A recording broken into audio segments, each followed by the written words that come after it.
Good day, everyone. Welcome to my subject course, Pre-Calculus 1. Under this course, we will be discussing college algebra and trigonometry.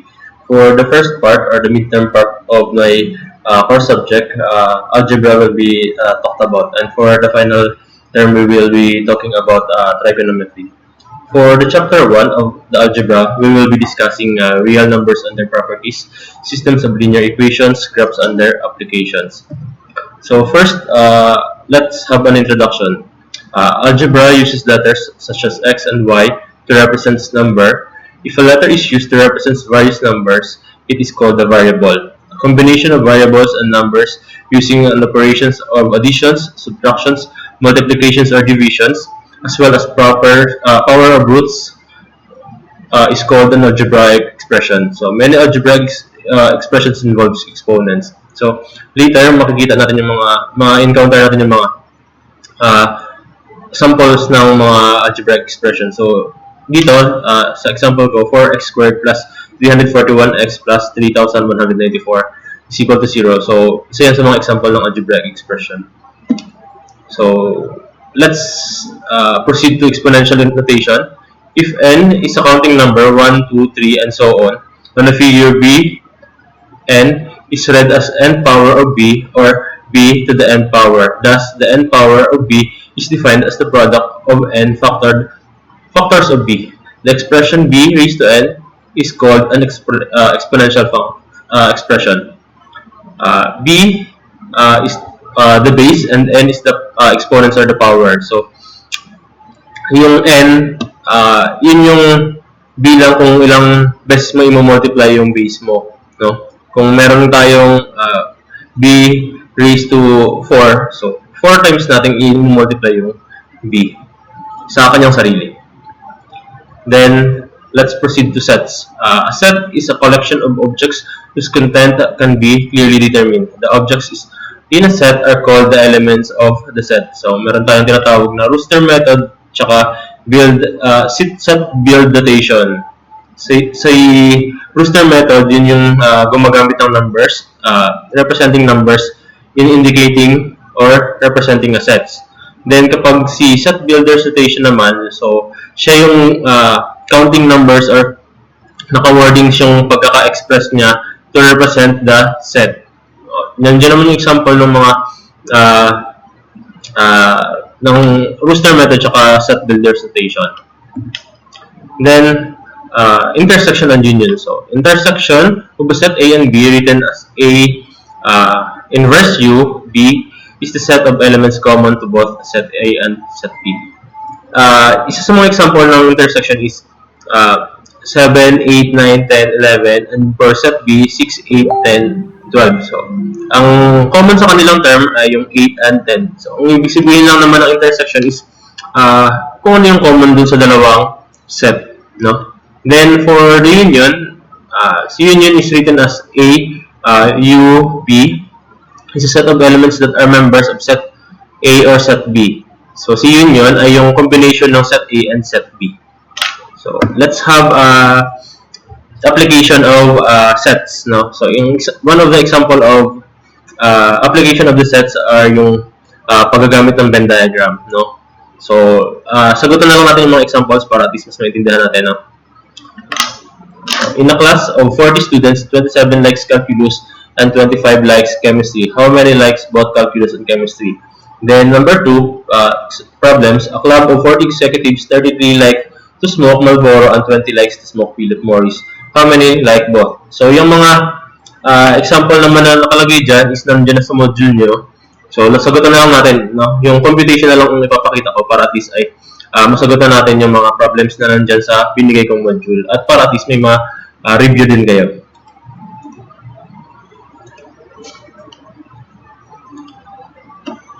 So, in example number 1, in a class of 40 students, 27 likes calculus and 25 likes chemistry. So, let's say that set A is calculus and set B is chemistry.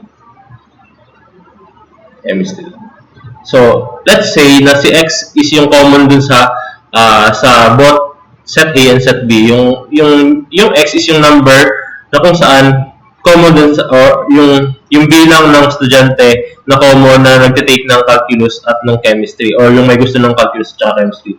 So let's say the intersection is X, and for the calculus, sabi dito 27 likes calculus. So ibig sabihin 27 yung total na may gusto ng calculus. So para kasama mo na dun yung number ng X, no? So kailangan para makuha lang natin yung pinaka number na gusto lang ng calculus, so pwede natin sabihin 27 minus X, then same din para kay chemistry. So pwede natin sabihin 25 minus X, or either pwede rin naman natin sabihin si X ay yung common dun sa dalawa, then pwede kong sabihin 27 is yung kabuuan ng set A at dito ay 25.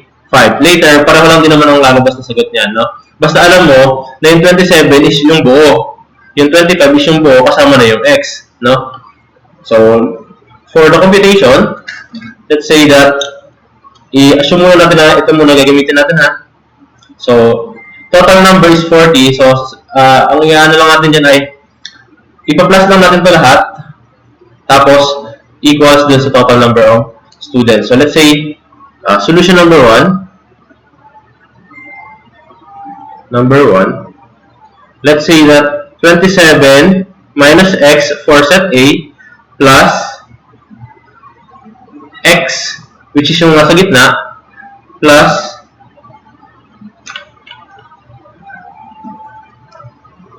yung 25 minus X equals the total number of students, which is 40. So, lalabas 27 minus X plus X plus 25 minus X is equal to 40. So, pag kinumpute natin yan, cancel yung dalawang X, lalabas 27 plus 25 minus X is equal to 40. Then, transpose yung negative X dun sa kabila, then yung 40 ilip mo sa kabila, lalabas tayo 52 minus 40 equals X. Therefore, X is equivalent kay 12. Therefore, 12 students yung may gusto ng calculus and chemistry. So, ngayon, for solution number 2,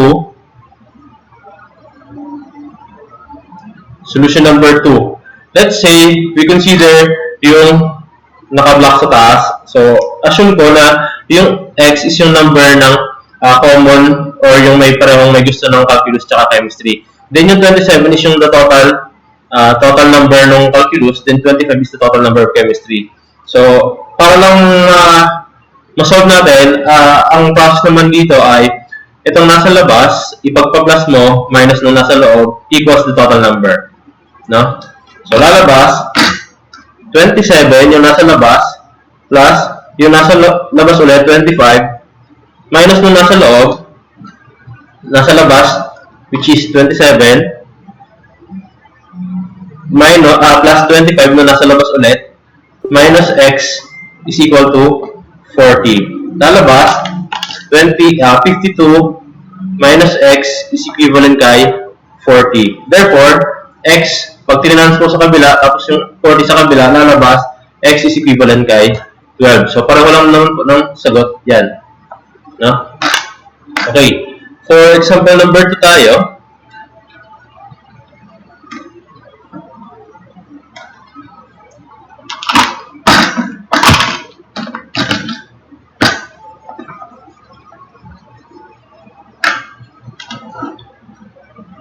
For example number 2, a club of 40 executives, 33 likes to smoke Marlboro and 20 likes to smoke Philip Morris. How many likes both? So, let's say, si set A is yung set A ay yung may gusto ng Marlboro, then si set B ay yung may gusto ng Philip Morris. So, sabihin natin tayo Marlboro. Tama ba? Then si B is Philip Morris. Then, ang question po ay ilan daw yung may gusto ng parehong Marlboro tsaka Philip Morris. So, parang same lang siya ng problem number 1. So, let's say na si intersection o yung number of persons na may gusto ng both Marlboro and Philip is X. Then, sabi dito, yung may gusto daw ng Marlboro is 33. So, 33 na katao, minus pa natin yung X. Then, sa Philip Morris naman, meron tayong 20 minus X. Or either sabihin natin, yan ay X, tapos dito ay 20, tapos dito ay 33. So, for solution number 1, solution number 1 ulit. Solution 1. So, meron tayong 33. Pag ito yung ginamit natin, yung naka-blue, puro plus yan. Pero pag yung black, plus yung nasa labas, minus yung nasa loob. So, dito tayo sa blue, 33 minus X plus X plus 20 minus X is equivalent kay the total number of persons dun sa club is equivalent kay 40. Therefore, lalabas yan, 33 minus X plus 20 minus X is equivalent kay 40. Cancel lahat yung dalawang X. Lalabas na ay 53 minus X is equivalent kay 40. Then transpose. Lalabas na ay 53 minus 40 equals X. Therefore, 13 is equivalent kay X. For another solution, yung black, sabi ko kanina, pag parang nasa labas, i-plus mo lang, yung nasa loob ay minus. Other solution. Number 2 pala to. Problem number 2. Therefore, 33 plus 20 minus nung nasa loob, which is yung X, equals 40. Lalabas, 53 minus X is equivalent kay 40. 53 minus 40 equals X. Therefore, X is equivalent kay 13. So, same answer lang din siya with different solution. So, pareho lang yan, no? Okay, let's proceed to number 3. Number 3, a survey of 100 persons reveals that 72 of them had eaten restaurant P and 52 of them had eaten at restaurant Q. Which of the following could not be the number of persons in the surveyed group who had eaten at both P and Q restaurants? So, hinahanap yung bilang ng tao na kung saan ay parehong kumain doon sa restaurant P and restaurant Q. No? So, let's say na si A is for restaurant P and si B is restaurant Q. Resto P and the resto Q. So, si set A is nasa resto P and then si set B is nasa resto Q. So, let's say, yung bilang ng tao na kung saan ay kumain ng pareho dun sa restaurant P and Q, let's say that X ulit yun, no? Then, kay resto P, sabi dito sa problem, may 72 daw na kumain dun sa restaurant na yun. Then, sa resto B, meron tayong 52. So, pwede ko sabihin minus X, then lalabas, solution yan ay ito. Solution number 3.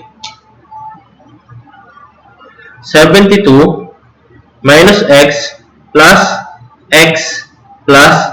52 minus X equals 100 person. Lalabas, ay 72 minus X plus 52 minus X is equivalent kay 100. Then, cancel yung dalawang X, yung positive at negative. Lalabas tayo 72 plus 52 minus X is equivalent kay 100. Then, transpose. Lalabas tayo 124.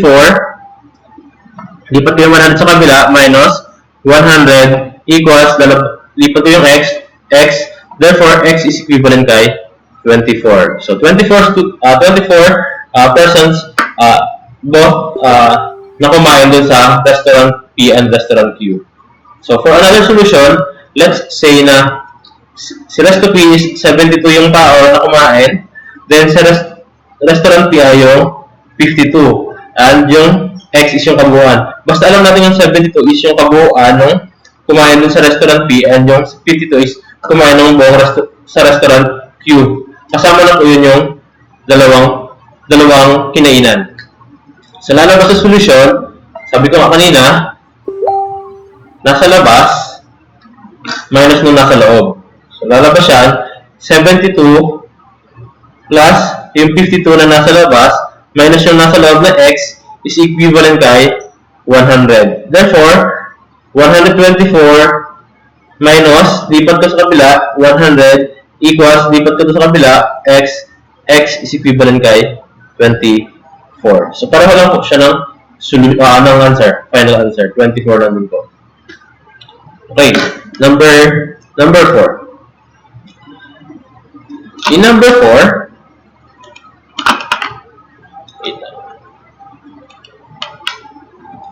number 4, in a certain party, each one of the group drinks Coke or beer or whiskey or all. Also, 400 drinks Coke, 500 drinks beer, and 300 drinks whiskey. 100 drinks Coke and beer, and 200 drinks beer and whiskey. One who drinks whiskey does not drink Coke.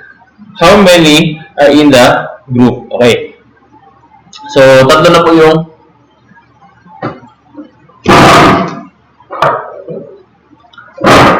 yung magiging sets natin. So, meron tayong set for beer, meron tayong set for whiskey, and meron tayong set for Coke.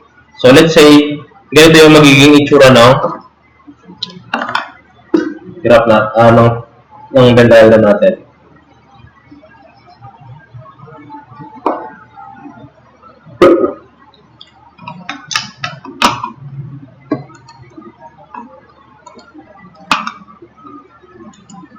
Okay, so lalabas, meron tayong set for Coke, sabihin natin Coke ito, meron tayong set for beer, ito man dito, and meron tayong set for whiskey. So let's say whiskey to. Sabi dun sa problem, meron daw 400 na uminom ng Coke, so lalabas ay 400. Then, merong uminom daw ng beer which is 500. Then, same sa whiskey na may uminom na 300. Then, sabi dun sa second sentence, 100 drinks Coke and beer. So, ibig sabihin, may isang daan na uminom ng Coke and ng beer. So, let's say ito ay 100. Then, and beer, and 200 drinks beer and whiskey. So, si beer and si whiskey, meron tayong 200 na uminom. Then, one who drinks whiskey does not drink Coke. So, ibig sabihin si whiskey, yung uminom daw ng whiskey, walang parehong uminom ng Coke at ng whiskey. So, ganyan yung magiging Venn diagram natin. Therefore, ang question, how many are in the group? So, ilan daw yung lahat ng taong nandun sa grupo? So, ang process na naman pag-solve ko is yung pangalawang solution natin. Pero sasolve ko din ng first solution para at least ay makita nyo kung paano yung difference, no? So, first solution na lang muna tayo. Let's say, 400.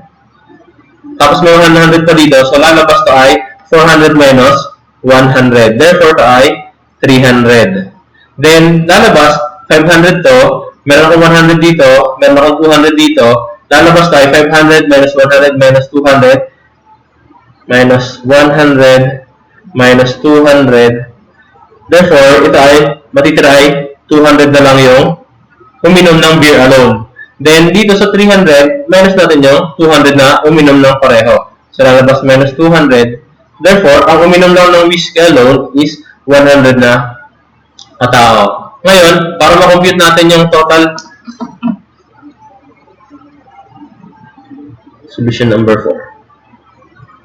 Ngayon, para ma-compute natin yung total na uminom ng mga yan, ngayon, ipapag-add natin yung 300, 100, 200, 200, tsaka 100 dito sa Venn diagram natin. So, lalabas, ang solution natin ay 300 plus 100, which is ito, plus yung 200 na to, plus yung 200 ulit na dito, plus yung 100 na uminom ng whiskey alone. So, yung 300 ay yung uminom lang ng Coke, yung 100 ay parehong uminom ng Coke at ng beer, yung 200 ay parehong uminom ng, yun lang yung uminom ng beer, yung another 200 ay yung uminom ng beer and whiskey, then yung 100 is, yun ulit yung uminom ng whiskey alone. So, lalabas, the total number of persons na involved dun sa group ay yan. So, 300 plus 100, 400, plus 200, 600, plus 200 is 800, plus 100 is 900. No? So, yan po yung solution ng una. Ngayon, isolve natin ang pangalawang solution. So, let's say na sabi dun sa problem,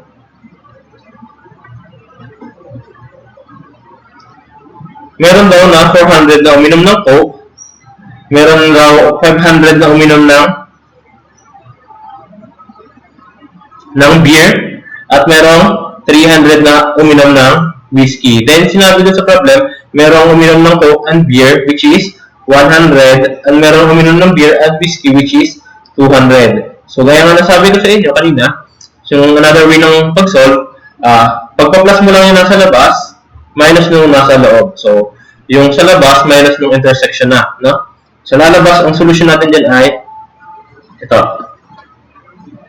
400 plus 500 plus 300, which is yung nasa labas, 400 plus 500 plus yung nasa labas na 300 minus yung intersection na nasa loob, 100 and 200 minus 200 equals total number of total number ng nasa club na umiinom ng Coke, beer, and whiskey. Ngayon, total number is equivalent kay, so 300 to, negative 100 minus 200 is negative 300, so cancel na agad yung dalawang 300 dyan. Therefore, the answer is 400 plus 500, 900 total. So, same pareho lang po siya, pero syempre yung analysis is magkaiba. Okay, for example number 5, let's example number 5. So,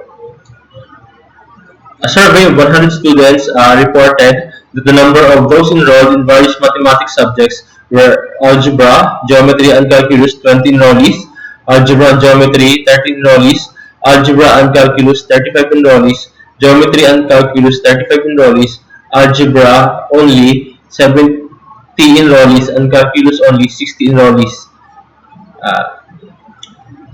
60 enrollees, algebra only 70 enrollees, and calculus only 60 enrollees. How many enrolled in geometry? So, ito po yung magiging solution natin. Wait lang. I-redrawing ko lang.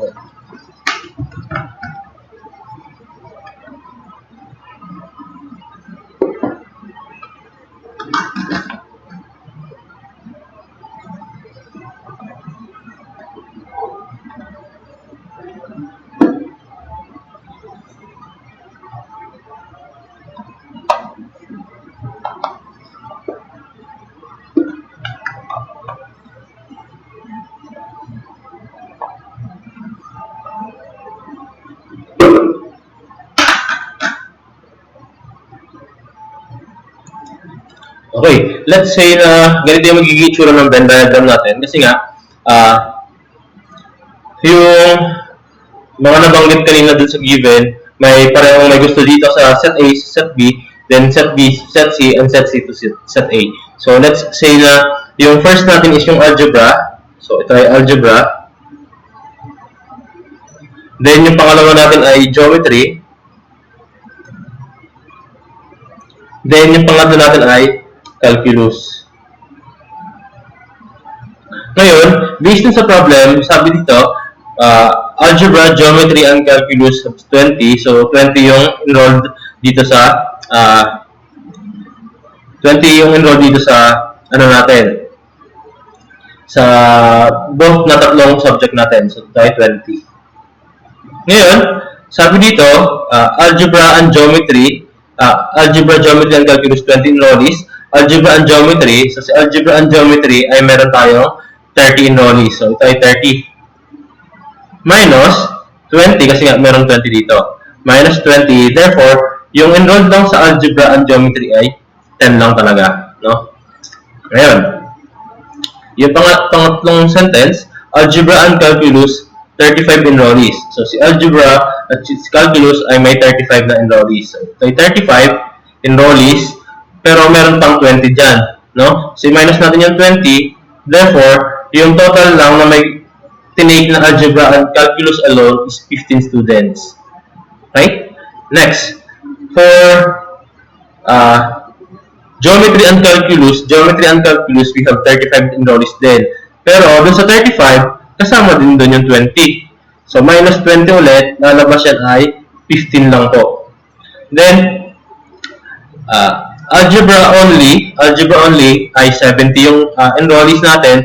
So, 70 yung may enrolled ng Algebra, pero syempre kasama tong tatlong to. No? So, 70 minus 10 minus 20 minus 15. So, 30 plus 15 is minus 45. So, lalabas 45 minus 70 ay lang 25.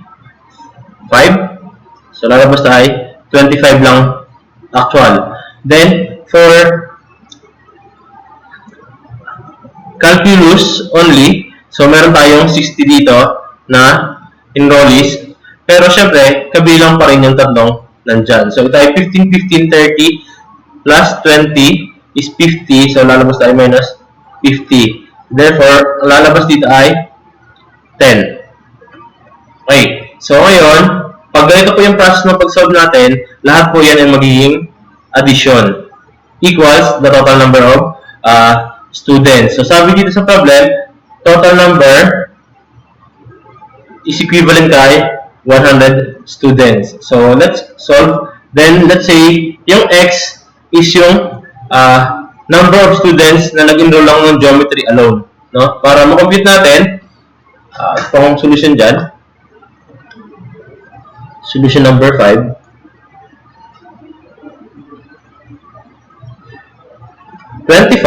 Which is yung nag-take lang ng algebra alone, plus nung 10, which is nag-take ng algebra and geometry, plus X, which is yung geometry lang, plus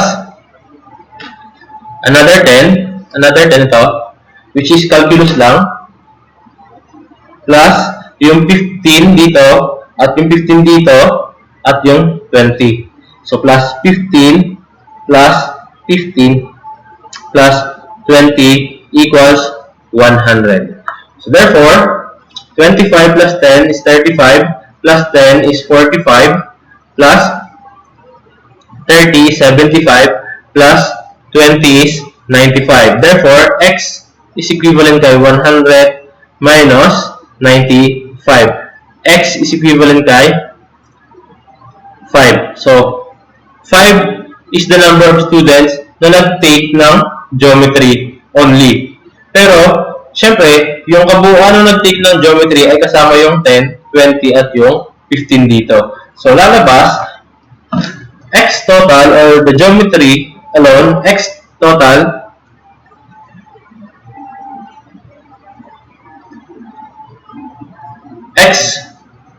or yung kabuuan ng nag-take ng geometry, lalabas ay 10 plus 20 plus 15 plus no 5. So, lalabas yan ay 10 plus 15 plus 20 plus 5. Therefore, the number of students taking geometry is equivalent kay 50. So, ito ay 25 plus 20 is 45 plus 5, 50. So, next, another solution tayo ulit. Other solution. Yung other solution natin na ito. Okay. Based on sa given,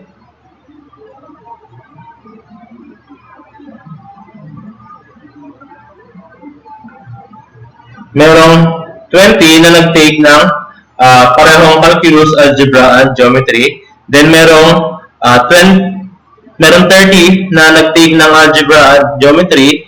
Meron nag-take ng 35 na algebra and calculus, and another 35 for geometry and calculus. Then, nabanggit dito na 70 yung nag-take ng algebra and 60 yung nag-take ng calculus. Then, sabihin natin X is the takers ng geometry. So, dito sa mga pinaglalagay natin, alam natin yung 30 ay included pa yung 20. At yung 35 included pa yung 20. Yung 35 dito included din yon.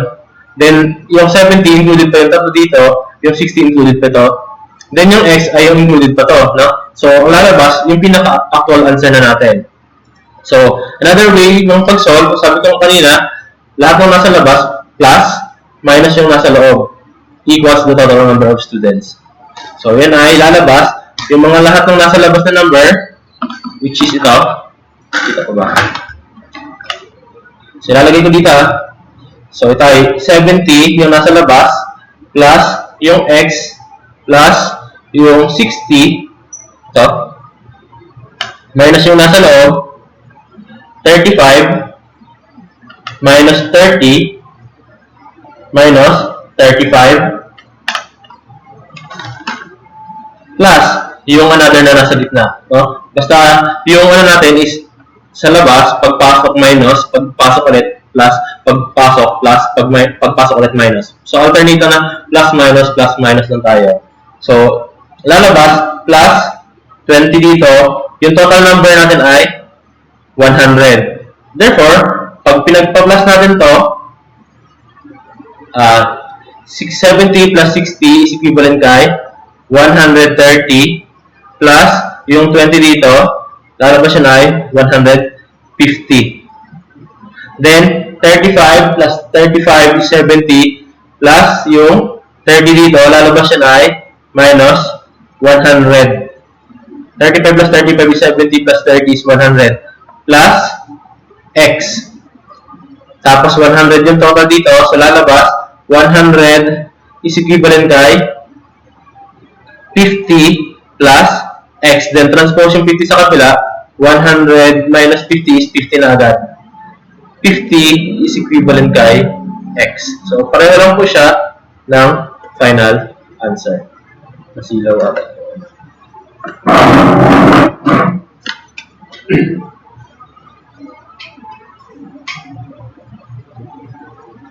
So yun.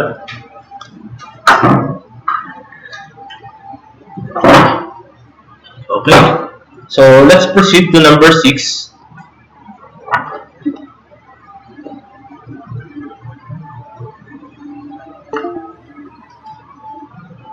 Let's proceed to number 6. Number 6 ay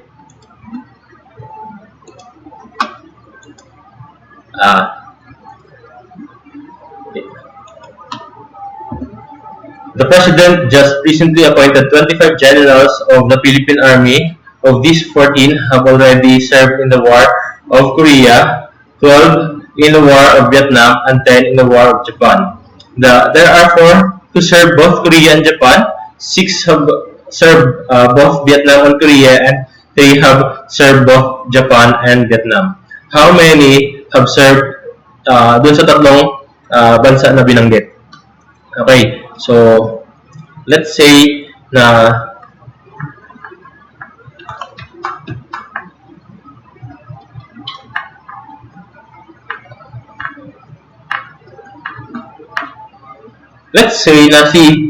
itong circle na to ay si Korea. Then let's say na ito yung si Vietnam. Then ito ay si Japan. Sabi rin sa problem, meron daw 14 na naging general dun sa Korea. So, lalabas na ay 14. Then, for Japan, meron akong 10. Then, for Vietnam, meron akong 12. Then, for Korea and Vietnam, we have 6 daw. Then, for Korea and Japan, we have 4. And Japan, Vietnam, we have 3. Ilan daw yung kabuuan dito, no? So, ang gagawin ko na lang ng pag-solve is yung second way ng pag-solve na lang natin para hindi tayo mahirapan, no? Kasi pag yung isa lalabas, mahaba yung way ng pag-solve. Pero sige, solve ko na lang din para for the sake na may pakita natin yung tamang sagot, no? Pero solve ko muna siya as is ng pangalawang pag-solve. Okay, solution number 6 tayo.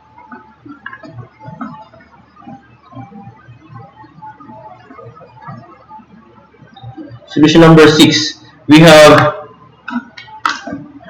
sabi ko nga, yung nasa labas, positive, minus nung nasa sumunod, plus nung nasa loob ulit, equals yung total number of generals. So, we have 25 numbers of generals. So, 25 is equivalent kay yung nasa labas, which is 14, plus 12, plus 10, minus yung nasa loob, which is yung 4, itong 4, minus nung 6, minus nung 3, plus yung nasa loob ulit na x. Therefore, 25 ito, equivalent kay 14 plus 12 plus 10, lalabas na ay 26 plus 10 is 36. Then ito ay 4, negative 4 minus 6 is 10, negative 10, minus 3 is negative 13 plus x. Ngayon, lalabas yan, 25 is equivalent kay 36 minus 13 ay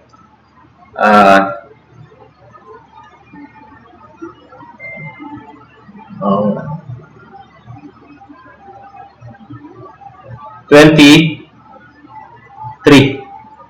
So, plus x. So, 16 minus 13 is 23 plus yung x. Therefore, pag nilipat natin yung 23 sa kabila, 25 minus 23 is equivalent kay x. Therefore, x is equivalent kay 2. So, 2 is the answer for the problem number 6. So, another solution, yung mahaba yung process. So, let's say, na si x is the total number na yung parehong nakapag-serve sa parehong company, parehong country, which is the Korea, Vietnam, and Japan. Therefore, yung x, yung 4, lalabas tayo 4 minus x, then 6 minus x, then 3 minus x. Then, pag transfer dito, lalabas to minus 4 minus x minus 6 minus x ulit. Same din dito. Lalabas to ay 12 minus 6 minus x, then minus 3 minus x. No? So, dyan pa lang, parang nakakatambad na mag-solve, no? Kasi, puro x's ang pinag-uusapan, no? So, huwag na natin i-solve. So, hayaan na lang natin yung mga x na nandyan. At, let's accept the fact na lang na ito yung sagot, no? Parang lang din naman siya ng kakalabasan. Kung gusto nyo i-prove, kayo na lang mag-solve sa mga x's na yan, no? Ngayon, let's proceed to the next topic. Wait lang. Next topic will be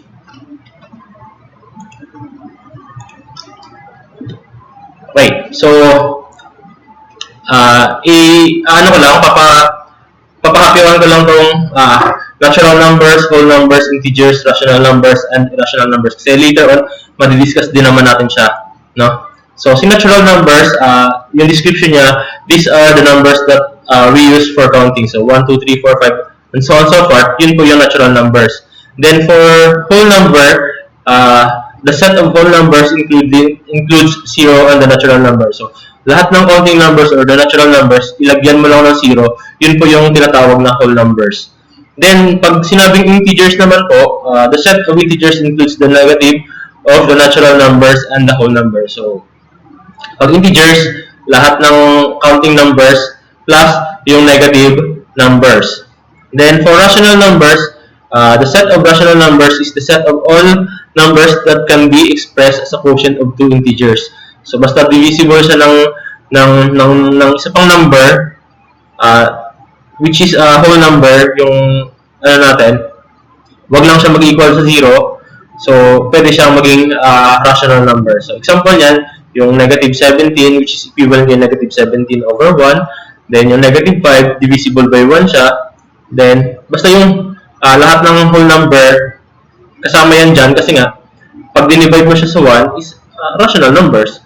Then, yung mga continuous po yung value. For example, yung mga 6.66666. So, yun kasama din po siya sa pagiging rational numbers. Then, irrational numbers, the set of irrational numbers is the set of all numbers whose decimal representations are neither terminating nor repeating. So, yung mga numbers na kung saan ay pag dinivide natin or pag in-square root natin, or yung mga constant number which is terminating or hindi siya paulit-ulit. So, consider siya as irrational numbers.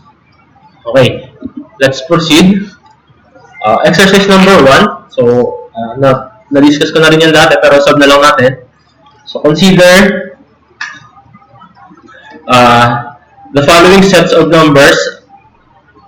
Negative 7, negative 3, 4, 0, 0.6666, square root of 81, pi, 7.3, and square root of 8. So, list the numbers in the set that are natural numbers, whole numbers, integers, rational numbers, irrational numbers. So, first, natural numbers. So, ang including lang po dyan sa mga sets na natural numbers, yun pa ay yung square root ni 81. So, square root of 81 is 9. So, natural number siya, which is a counting number. Then, for whole number, we have yung square root of 81 ulit, which is equivalent kay 9, plus yung 0. So, lalabas, meron kang 0 and 9. Then, for the integer, si integer ay yung negative numbers plus yung whole numbers. So, lagay mo lang yung negative 7 plus negative 7 dito sa integer, yung 0 at saka yung square root ni 81. Then, for rational number, si rational numbers is yung lahat ng whole number or lahat ng integers na pwede natin i-divide sa a number na kung saan ay terminating yung hindi pala siya terminating, continuous yung magiging decimal places niya or either basta divisible by a number siya. So, pwede natin sabihin including sa rational number is si negative 7, which is divisible by 1. Then, negative 3 over 4. So, as is na siya na kasama siya kasi fraction form yung rational numbers. Then, yung 0, kasi nga divisible by 1. At isa siya sa mga example dun sa kanina. Then, yung same din sa 0.6666, kasama din siya. Yung square root ng 81, kasama din. Then, yung 7.3.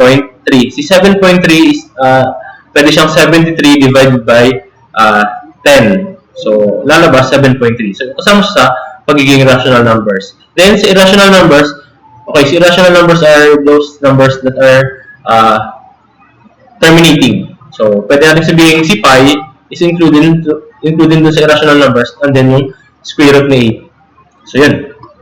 Let's proceed. Okay, let's talk about real numbers and their properties. So, real numbers are used in everyday life to describe quantities such as age, miles per gallons, and populations. Real numbers are represented by symbols such as negative 2, 0, 0, negative 2, 5, 0, 4 over 3, 0.667, so on and so forth. Then, meron tayong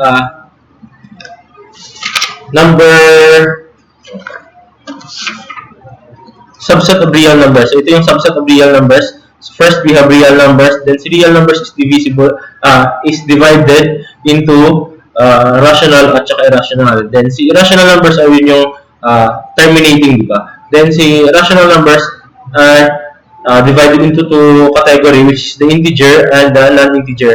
So, si non-integer ay yung mga fraction form, then si integer ay yung mga numbers. So, pwede natin sabihin si integer ay yung negative integer at saka yung whole number. Then, si natural numbers, then yung 0. Okay. So, ordering real numbers, one important property of real numbers is that they are ordered. So, the symbols less than, greater than, less than or equal, and greater than or equal are inequality symbols. So, madali naman yan. Okay, so bounded intervals for real number line, then unbounded intervals on the real number lines. So, meron tayong example dito. So, notations, A, B, parenthesis A, B, bracket A, then B parenthesis, then interval, close, open. Then, inequalities, so kung makikita mo, tingnan mo lang yung pattern nung bracket, bracket. Pag bracket, bracket, lalabas sa graph, bracket, bracket din. Tapos, pag bracket yung pinag-uusapan, less than equal po yung magiging inequalities natin. Then, kapag parenthesis lang po, parenthesis lang din yung sa graph natin, then yung lalabas sa inequality natin ay either less than or greater than lang po yan. No? Then, pag pareho pong nakita niyo yung bracket tsaka parenthesis, so either may greater than less than, may greater than less than tayo, tsaka may greater than equal or less than equal tayo. Then, for unbounded intervals tayo, kapag unbounded naman, pinag-uusapan dyan ay continuous yung isang side. So, kagaya dito, si x is greater than or equal kay a. But continuous yung value nung x kasi nga, yung arrow is continuous dito.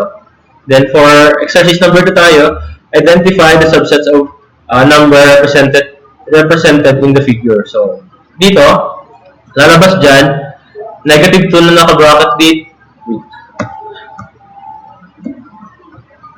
Negative 2 na naka-bracket dito. Then, meron tayong 3 dito, which is naka-parenthesis. So, let's say na bracket is either less than equal or greater than equal. So, lalabas, yung value ng x natin ay within that range. So, lalabas, ang ano natin dyan is negative 2 is less than or equal x and x is less than 3. So, yun po yung sagot dyan. Negative 2 is less than or equal x and x is less than 3. For dito sa pangalawang drawing, meron tayong naka-bracket which is 2 dito, pero yung arrow natin ay pupunta sa left. So therefore, lalabas, the value of x is either less than or equal kay 2. So x is less than or equal kay 2 ang sagot dyan sa pangalawang figure. Okay, continuation of exercise number 2. Sketch the subset on the real number line and state whether the interval is bounded or unbounded.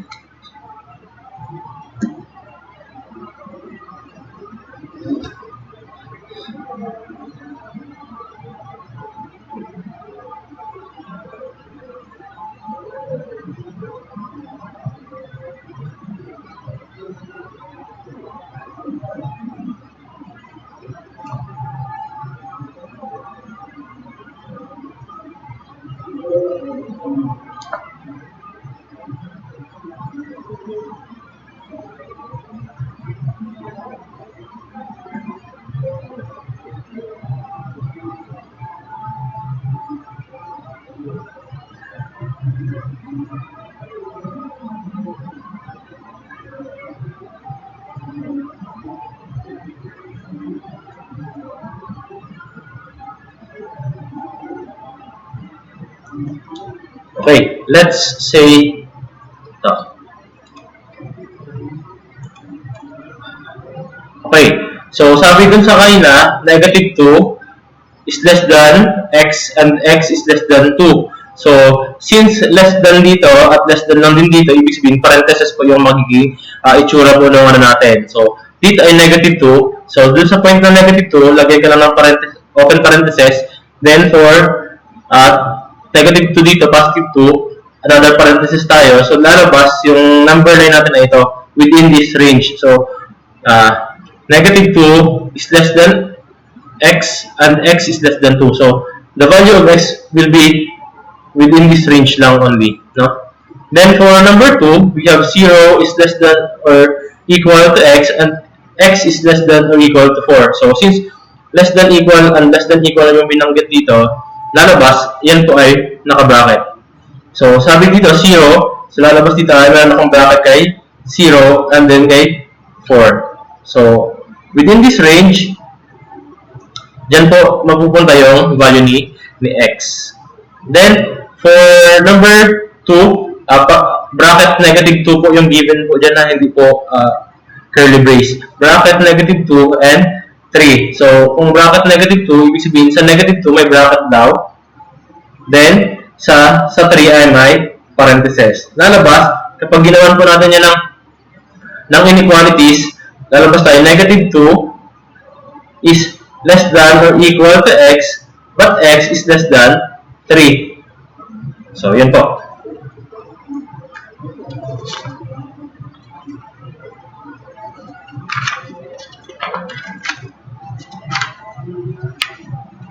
Right, let's proceed. Continuation lang po naman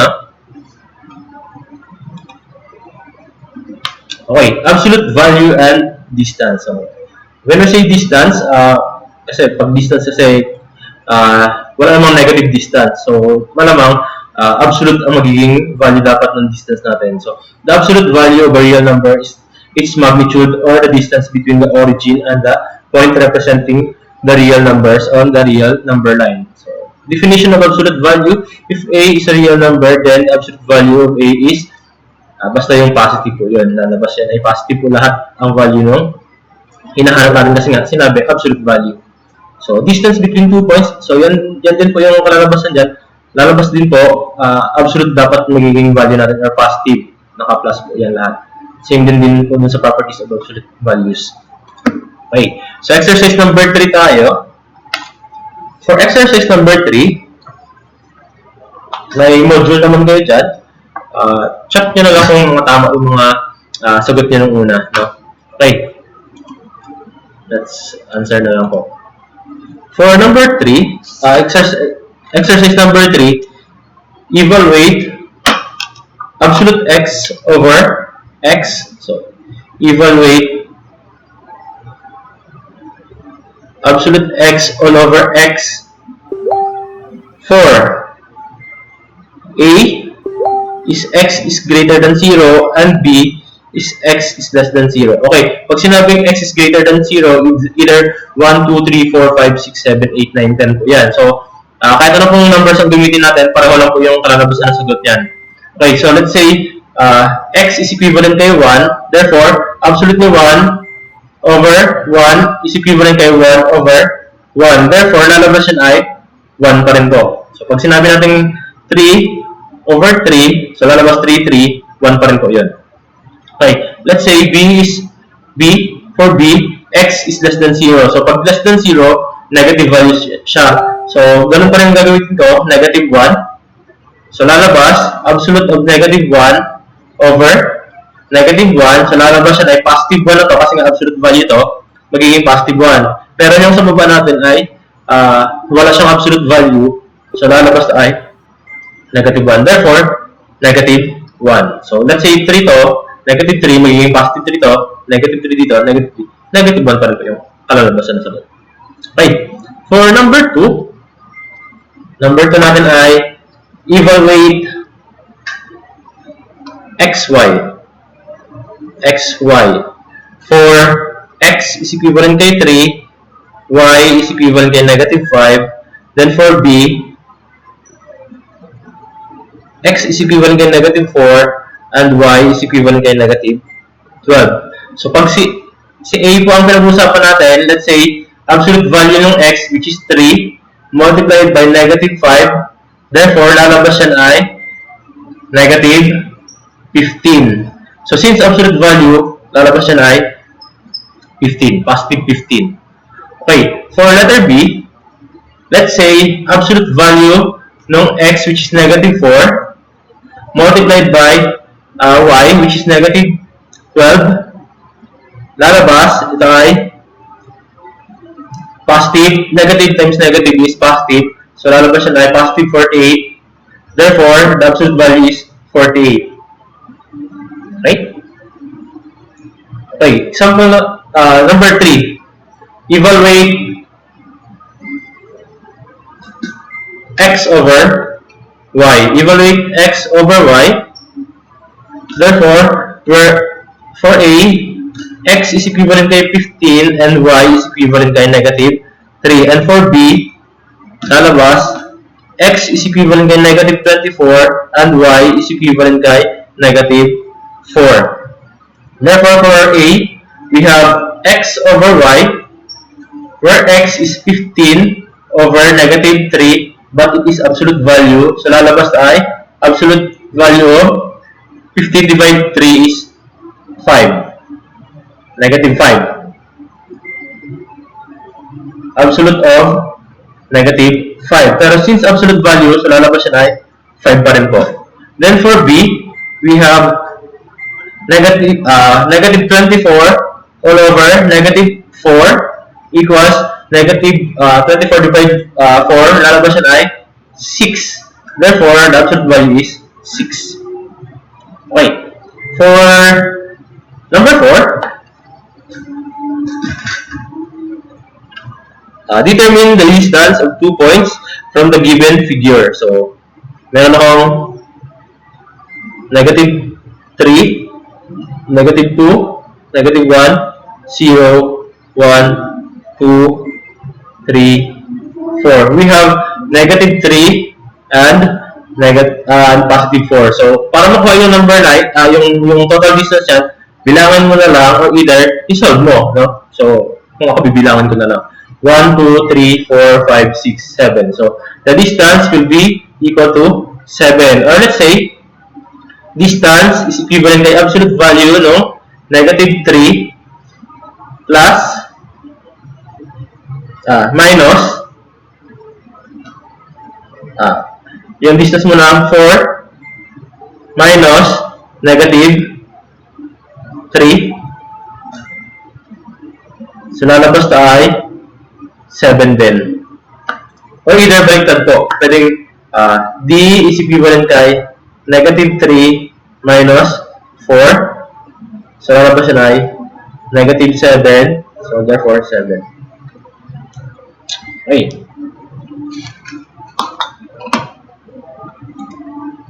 Let's proceed to algebraic expression.